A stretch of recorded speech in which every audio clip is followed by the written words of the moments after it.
You know, a lot of times people say, man, why do you hike so much? Why do you always go outside? You know, aren't there bugs out there?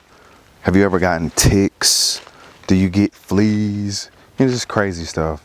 And of course, yeah, I assume there's a risk to being outside. You could get bit by a snake. You could run into some predator. But I guarantee you the things that you benefit from being out here far outweighs the risk. I like to try to clean up.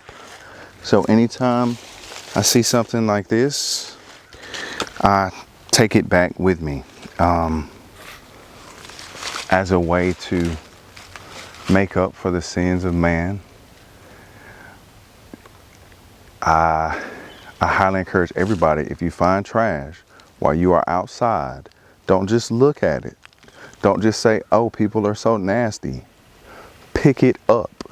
Take it back to a trash can and dispose of it. If it's recyclable, recycle it. Do what you can to make right what we have wronged. Please.